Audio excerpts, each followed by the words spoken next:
Good morning. ఈరోజు మనం పంచతంత్రం 38వ భాగంలో నక్కా గాడిద అనేటువంటి కథను తెలుసుకుందాం. అనగనగా ఒక గాడిద ఉంది. దాని కంఠం వినసొంపుగా ఉండదు, కానీ దానికి సంగీత శాస్త్రం గురించి చాలా బాగా తెలుసు అన్నమాట. ఈ పొద్దంతా చాకలి మూటలు మోసి పొద్దుపోయిన తర్వాత మెరకల మీదకి వెళ్ళి పొలాల్లో దోసపాదులు, దోసకాయలు, ఆకులు తింటూ ఉండేదన్నమాట. అలా వెళ్ళినప్పుడు దానికి ఒక నక్క పరిచయం అయింది. ఆ నక్కతో మంచి స్నేహం కుదిరింది. అలా రోజు వెళ్ళి తింటూ వస్తూ ఉన్నాయన్నమాట. ఒకరోజు మంచి పున్నమి రాత్రి, వెన్నెల కూడా బాగా విరక్కాస్తుంది. అప్పుడు నక్కతో అంది, అబ్బా ఇవాళ వాతావరణం చాలా బాగుంది, నీ ముందు నాకు పాట పాడాలనిపిస్తుంది అంది. అంటే నక్కంది, పంపతీసి పాటగానే పాడేవు, ప్రాణాలు పోతాయి వద్దు అంది. అని అంతేకాకుండా మనం దొంగతనంగా తిని వచ్చి మేత మేసి గుట్టుగా వచ్చి వెళ్ళిపోయేవాళ్ళం. మనకెందుకు ఈ పాటలు ఆటలు ఇవన్నీ అవసరమా అని చెప్పి నువ్వు ఇప్పుడు పాడేవనుకో రైతుకు మెలకు వస్తుంది. మెలకు వచ్చిందంటే మన ఇద్దరికి బడిది పూజ చేస్తాడు. ఎందుకు వచ్చింది కూడా ఊరుకో అని. అంతలోనే ఊరుకోకుండా నీ గొంతుతో అయినా సరే నీ గొంతుతో పాట ఏంటి చెప్పు, నువ్వు గాన పాట పాడేవనుకో చెవుల్లోంచి రక్తం వచ్చేస్తుంది, నవ్వుతారు ఎవరైనాను అని అనేటప్పటికీ గాడిదకి చాలా కోపం వచ్చింది. నా గొంతులో పాట ఏంటంటావా, నీకేం తెలుసు నా పాట గురించి, నా జ్ఞానం గురించి?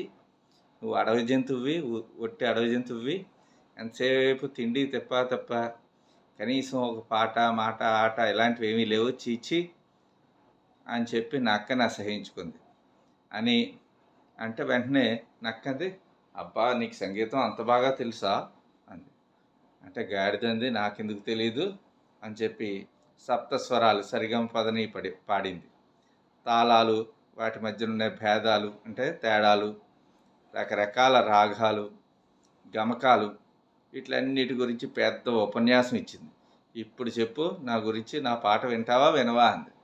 నక్క అనుకుంది, ఇది వద్దన్నా పాడేలా ఉందిరా బాబు, ఎందుకు వచ్చింది, దీని పాట వినడమే పెద్ద ప్రమాదం అనుకుంటే ఆ పడుకున్న రైతుగానే వస్తే ఇంకా ప్రమాదం అనుకుని తెలివిగా ఏం చెప్పిందంటే, సరే ఓ పంచే, నువ్వు పాట పాడిది కానీ, కాకపోతే నేను ఆ దూరంగా అక్కడికి వెళ్ళి ఆ గట్టు మీద నిలబడతాను, ఒకవేళ రైతుగానే వస్తున్నాడనుకో నేను ఒక అరుపు అరుస్తాను, వెంటనే ఆపే అని. అంటే ఇదేదో బాగుంది, సరే అయితే అలాగే చేయండి గాడిద. అదే అదునుగా చూసుకుని నక్క అక్కడి నుంచి జాగ్రత్తగా తప్పుకుని దూరంగా వెళ్ళి దాక్కుంది. గాడిద పాట మొదలెట్టింది.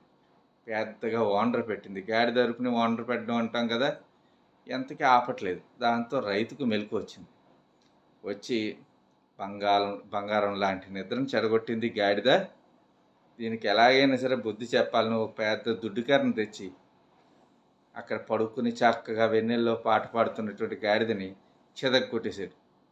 అంతేకాకుండా అయినా సరే కోపం చల్లారలేదు. ఆ దగ్గరలో రాత్రి రోలు ఒకటి కనబడింది అనమాట. అది తెచ్చి దీని మెడకి వేలాడదీసి ఇప్పుడు పాడని వెళ్ళిపోయాడు. అదంతా కూడా దూరం నుంచి ఆ నక్క చూస్తుంది అలాగే. ఆ తర్వాత దెబ్బలు తిన్న గాడిద ఏం చేస్తుంది, కుయ్యో మొర్రో అంటూ మెడలో రోలుతో నక్క దగ్గరికి వచ్చింది. నక్క చూసి, బాగుందే, నీ పాటకు మెచ్చుకుని రైతు మంచి కంఠాభరణాన్ని ఇచ్చాడు, కంఠాభరణం అంటే మెడలో వేసుకునేది అనమాట అని నవ్వింది.